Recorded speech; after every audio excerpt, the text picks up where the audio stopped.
Msingi ya pili, katiba yetu hii mbovu ina kifungu kinasema, kisoma ibara ya 99 ya katiba yetu, soma mpaka 100, hasa ibara ya 99 inasema mbunge au bunge kiwemo kamati zake hawawezi kupeleka bungeni mswada wa sheria wenye ama kutaka kuchota pesa kutoka mfuko mkuu wa serikali au kuingiza gharama kwa serikali. Unapozungumza kuhusu tume huru ya uchaguzi, unahusu muundo wa makamishna wa tume, mfumo wake wote, na unahusu vile fedha za uendeshaji wa tume. Leo tunabishana kuhusu daftari la wapiga kura kwa sababu serikali haipeleki tume ya uchaguzi pesa kwa ajili ya kuboresha daftari. Kwa hiyo inaamua kuisuffocate tume isitekeleze wajibu wake kwa katiba kwa kuinyima pesa. Sasa ukitaka kuwa na tume huru, utataka hii tume igharamiwe na fedha kutoka mfuko mkuu wa serikali. Katiba yetu mbovu ya sasa inasema mbunge yoyote au kamati ya bunge haiwezi kupeleka bungeni mswada wenye kuigharimu serikali kama huo mswada hauletwi na serikali yenyewe. Sika tumeelewana mpaka hapo? It's a simple mathematics. Yaani utakwenda pale na mswada wako mzuri kweli, jibu lako itakuwa katiba ya nchi inasema uruhusiwi kuleta mswada ambao unataka kudraw pesa kutoka mfuko mkuu wa serikali. Kwa hiyo mmeleta mswada ambao mjatafakari, hamjui sheria, hamjui katiba, nyinyi wapinzani hamna maana. Sika tumeelewana mpaka hapo? Kwa hilo sisi tumelijua, lakini tutapeleka kwa sababu Watanzania mnataka tupeleke, lakini tutapeleka vile vile ili wananchi waelewe dynamics hizi zilivyo. Lakini suluhisho la mambo yote haya mawili ni wananchi, ni nguvu ya umma. Sisi tumedhamiria kwenye operations za sasa tunazokwenda kuzifanya za kanda zinazoanza, swala la kudai uboreshaji wa daftari na swala la kudai marekebisho ya katiba ya mpito na marekebisho ya mifumo ya uchaguzi. Kwa kuwa tunaona kabisa dalili kwamba uchaguzi wa 2015 hautatumia katiba mpya bora, itakuwa ni moja ya mambo kipaumbele kushinikiza serikali mpaka kieleweke. Ndugu zangu, nimejibu kwa kirefu kuhusu haya ya katiba kwa sababu ya unyeti wake, na mengine nitajibu haraka sana. Swala la majungu na maadili na hamasa ya watu kutaka madaraka limeulizwa na watu wengi sana. Limeulizwa na Dr. Lusingu, limeulizwa vile vile na Bwana Katanga kuhusiana na uchu wa madaraka. Waulizaji wamekuwa wengi wakizungumza hili swala la uchu wa madaraka. Ndugu zangu, mimi naomba niwaeleze tu ukweli.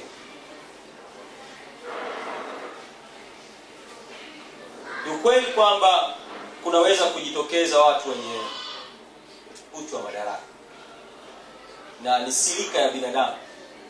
Binadamu kwa asili ni kiumbe binafsi. Kwa ubinafsi huu hauna mipaka ya kisiasa kwa sababu ni uasili wa binadamu. Jambo la msingi ni taasisi zimejijenga na zimejengwa kiasi gani kuweka pembeni matakwa binafsi na malengo ya taasisi. Hilo ndio jambo la msingi zaidi. Naomba niwahakikishie tu kwamba Chadema kama taasisi, yani kama taasisi, na nizungumze kama mjumbe wa kamati kuu, baraza kuu, mkutano mkuu na mratibu wa kamati ya mikakati ya chama, tumegundua na tunaona namna gani kwamba tukiachia matakwa binafsi ya watu yanaweza kuzusha migogoro na pengine kutafsiriwa na kutengenezewa propaganda kwamba chama kina mpasuko mkubwa na mambo kama haya. Tumejipanga kitaasisi kuhakikisha kwamba kama ambavyo chama kimevuka salama katika chaguzi nyingine, iwe ni za ndani ya chama au za kiserikali, ambazo watu waliona kwamba sasa chama kina mpasuko, kinakwenda kuparanganyika, na kikavuka. Wanakumbuka historia ya wakati mzee Makani na mzee Mtei wanataka kugombea urais. Historia iliandikwa sana, haijajulikana sana kwa sababu mambo yalimalizwa ndani ya chama. Wanaokumbuka mgogoro wa marehemu Chacha Wangwe, Mwenyezi Mungu amlaze mahali pema. Wanaokumbuka yaliyojiri wakati tunatafuta mgombea urais mwaka 2005, wanaokumbuka yaliyotokea 2010, wanaokumbuka yaliyotokea kwenye uchaguzi wa ndani wa chama nafasi ya mwenyekiti mwaka 2009. wanaweza kukubaliana na mimi kwamba katika masuala ya utatuzi wa migogoro au inayoonekana kuwa migogoro, Chadema ni kati ya vyama vichache vya upinzani ambavyo vimekushavuka vile viwango vya kawaida vya chama kupasuka kwa sababu ya migogoro. Kwa hiyo mimi nina imani sana. Nina imani kwamba uchaguzi na kipimo kikubwa, naombeni mfuatilie sana kwa karibu uchaguzi wa ndani ya chama mwaka huu 2013. Sasa tutafanya uchaguzi mpaka ngazi ya taifa. Mkimaliza uchaguzi ukaisha Disemba, unaweza kuniandikia email tu kaniambia kwamba kwa kweli nina imani. Kwa sababu tukishamaliza uchaguzi wa mwaka huu 2013 salama wa kupanga safu za chama kuanzia ngazi ya chini mpaka ngazi ya taifa, swala la uteuzi wa wagombea ni sehemu ndogo sana, kwa sababu tayari tutakuwa tumekushatengeneza taasisi, na kadri uchaguzi unavyokwenda mpaka hivi sasa unakwenda vizuri. Kwa hiyo naomba niwahakikishie tu, sio kwa ajili ya propaganda za uongo, kuambia ukweli kwamba 2015 tutakwenda salama tukiwa na mgombea wa urais. Sasa pamoja na kuhakikishia, kuna kitu niwaeleze ukweli. Msitarajie kwamba kutaacha chokochoko. Msitarajie. Kwa sababu kwanza haiwezekani watu tukafikiri tu, tukifanana kufikiri. Lakini kubwa zaidi, wapinzani wetu wanadhani kwamba mbinu nzuri ya kuamaliza Chadema ni kufanya chokochoko. Ili chama kionekane kina migogoro, Watanzania wapoteze matumaini. Si kama tumeelewana jamani? Chokochoko zitaendelea. Hazitaacha. Ila chokochoko hizi kila wakati tutakuwa tunazishughulikia. Ikibidi kufukuza watu watafukuzwa, lakini mwisho wa siku ili jahazi livuke salama. Hilo ndio jambo la msingi zaidi. Sasa elimu. Ilani ya uchaguzi ya Chadema ya mwaka 2010 kimsingi imetoa mwelekeo wetu wa nini ambacho tulikusudia kufanya kuhusu elimu. Watu wengi walisikia zaidi kauli ya elimu bure, lakini ilani ile ilizungumza zaidi ya elimu bure, na kurasa nyingi zaidi za ilani zilizozungumza kuhusu elimu, na kwa kweli kipaumbele cha kwanza cha chama kilikuwa ni elimu, zilizungumzia zaidi elimu bora na namna gani sisi kama chama tukipewa ridhaa na Watanzania tutafanya kuhakikisha elimu bora. Kilichotokea leo juzi kuhusu matokeo ya kidato cha 4 ni matokeo tu ya uharibifu wa elimu wa muda mrefu sana. Kwa hiyo kushughulikia hili tatizo lililojitokeza haliwezi kufanywa na tume hii aliyounda pinda ya kushughulikia tu matokeo ya kidato cha 4 ufaulu na kadhalika. Haiwezekani. Yaani wametengeneza tume ya kushughulikia tatizo tofauti na chanzo cha tatizo lenyewe, ambayo haiwezi kutupeleka popote kama taifa. Sasa mtakuwa mmesikia Chadema ikizungumza kwamba tunaandaa maandamano kumshinikiza waziri ajiuzuru. Kwa bahati mbaya wengi mmesikia kauli tu ya waziri kujiuzuru. Hamjasikia ni yapi mengine ambayo tunaitaka serikali ifanye katika hatua ya sasa kunusuru elimu ya nchi yetu.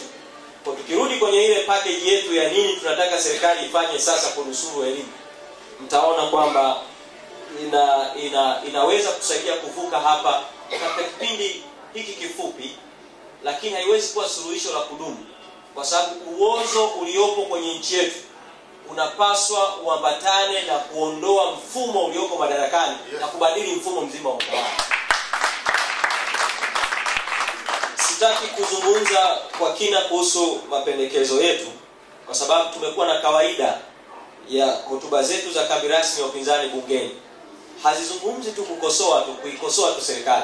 Huwa tunakwenda mbele zaidi kusema nini tunadhani kinaweza kufanyika, nini suluhisho.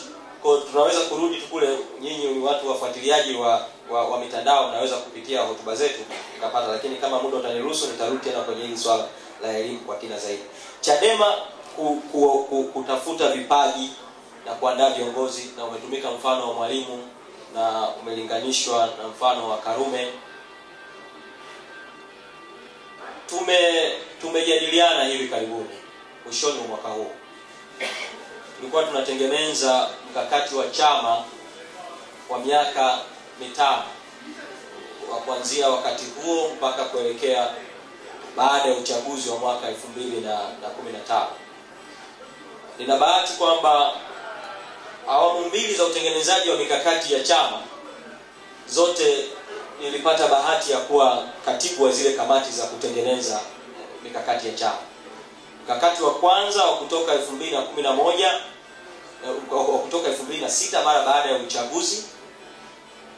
Mkakati ule tuliamua kuandaa viongozi kwa kupanua mifumo ya namna gani vijana wanapata nafasi ndani ya chama na wanaweza kuandaliwa kushika uongozi. Na mkakati ule wa kwanza ulituwezesha kwa mara ya kwanza kwenye historia ya chama kuwa na katiba mpya ya chama na kuanza kuwa na mabaraza ya chama na hatimaye kuanza kuwa na baraza la vijana. Mkakati ule umetusaidia kiasi fulani.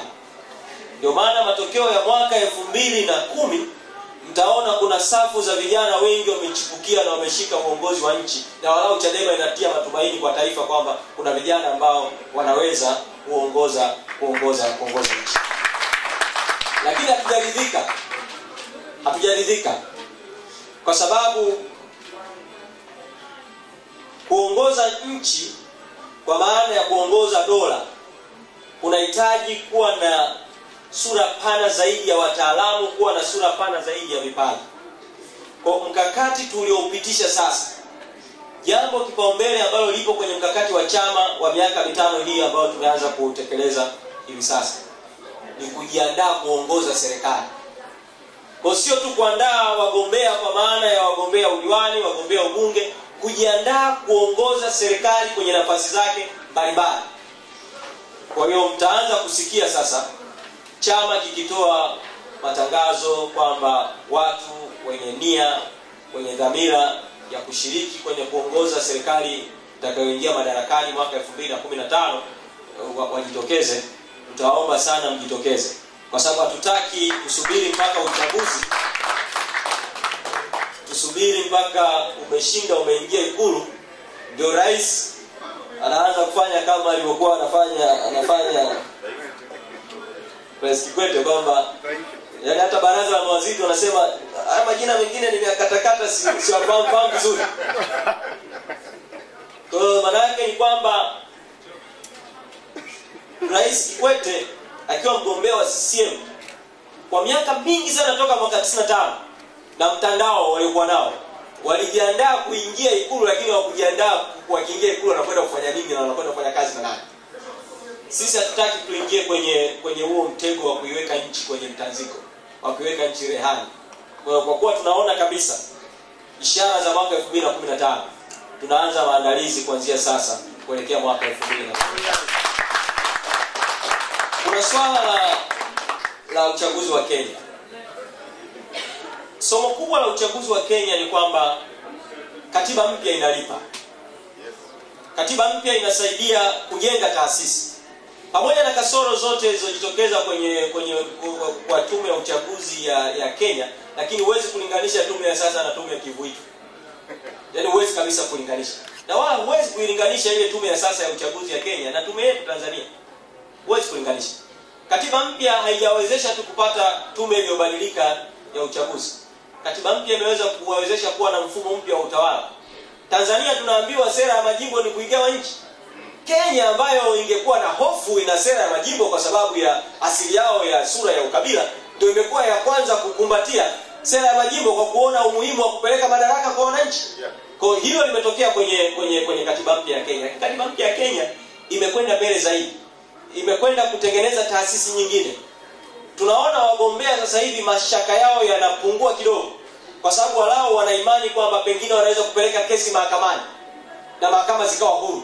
Kwa kidogo watu wanaanza kujenga imani na mahakama zao.